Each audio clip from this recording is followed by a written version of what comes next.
રોટલો ખાવો છે એ પણ કેનેડામાં? નો વરીસ, તમે પણ મારી સાથે ચલો બનાવો બાજરીનો રોટલો. આજે આપણે બનાવીશું બાજરીનો રોટલો.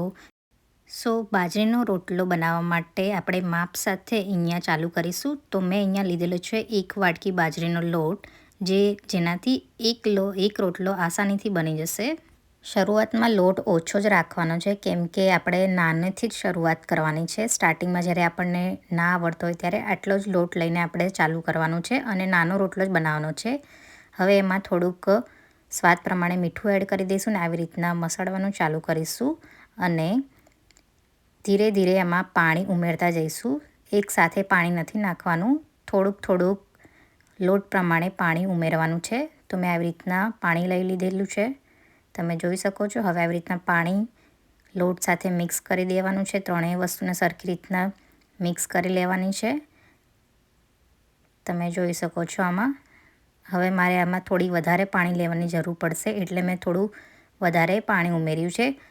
ધીમે ધીમે પાણી એડ કરતા જવાનું છે, જે પ્રમાણે લોટ માંગે એ પ્રમાણે જ પાણી ઉમેરતા જવાનું છે. એકસાથે પાણી નાખી દેશો તો લોટ એકદમથી ઢીલો થઈ જશે અને બાજરીનો રોટલો તમારો સરખો થશે નહીં. એટલે આવી રીતના જ તમારે મસળતું જવાનું છે અને જેટલું વધારે તમે મસળશો એટલું ફાટવાના ચાન્સીસ ઓછા રહેશે. રોટલો એટલો જ તમારો ઓછો ફાટશે. તો આવી રીતના બહુ વધારે પણ પાણી નથી લેવાનું અને ઓછું પણ નથી રાખવાનું, માપસરનું. તમે જોઈ શકો છો. હવે આવી રીતના હું લોટ મિક્સ કરું છું તો એકદમથી સરળતાથી મારો લોટ એકદમ મિક્સ થઈ ગયો છે. બહુ થીક પણ નથી અને બહુ પતલો બી નથી થયો, જેમાં પાણી એકદમ સરસ રીતે ભળી ગયું છે. તો આવી રીતના ચારે બાજુથી લોટ બધો મિક્સ કરી દેવાનો છે અને તમે ધીમે ધીમે જોશો તો આવી રીતના તમારો લોટનું એકદમ શેપ આવી જશે.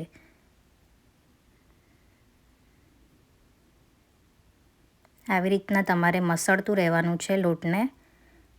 જેટલો વધારે મસળશો એવી રીતના તમારો રોટલો વધારે સારો બનશે. હવે આવી રીતના બધો લોટ મેં બાજુમાંથી લઈ લીધેલો છે અને આવી રીતના ગોળ હું કરી લઈશ ને હાથમાં જો જરા બી લોટ રહ્યો નથી, એટલા માટે આવી રીતના તમારો લોટ હોવો જોઈએ. હવે આને આપણે ગોળ ગોળ એક રોટલીના લુવા કરીએ એ પ્રમાણે રોટલાનો બી આવી રીતના લુવો કરી દઈશું. આપણે એને એક રાઉન્ડ શેપ આપી દઈશું, જેથી આપણો રોટલો એકદમ પ્રોપર રાઉન્ડ શેપમાં જાય.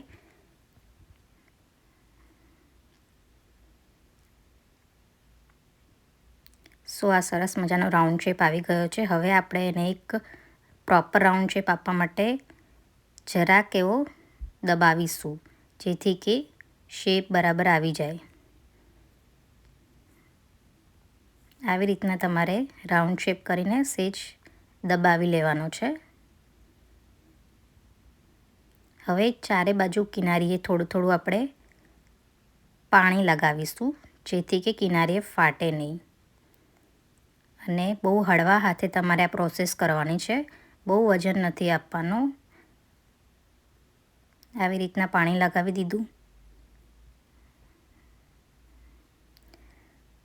હવે સ્લાઇટલી તમારે તમારા હથેળીના મદદથી એને પ્રેશર આપવાનું છે. બહુ વધારે પ્રેશર નથી આપવાનું, નહીંતર તો ફાટી જશે તમારો રોટલો. તો આવી રીતના ધીમે ધીમે ટીપવાનું ચાલુ કરવાનું.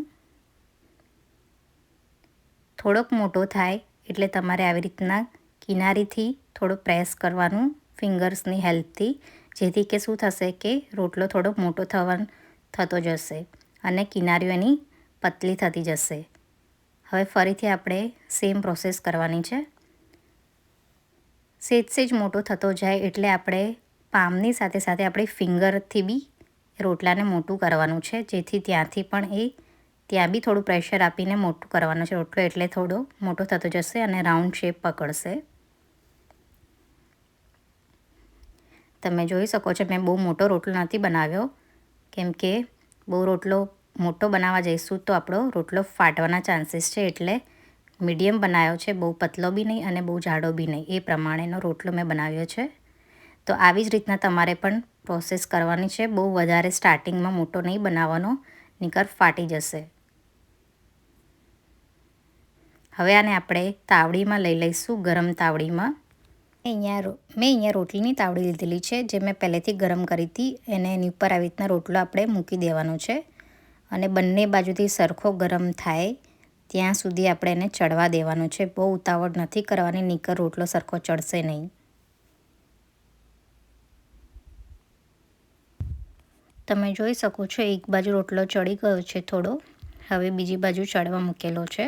આવી રીતના બંને સાઈડ રોટલો ચડાવવાનો છે અને ચેક કરતું રહેવાનું છે. એકવાર થઈ જાય પછી આવી રીતના ડીશમાં લઈ લેવાનું છે અને એની ઉપર આવી રીતના ઘી લગાવી દેવાનું. એન્જોય.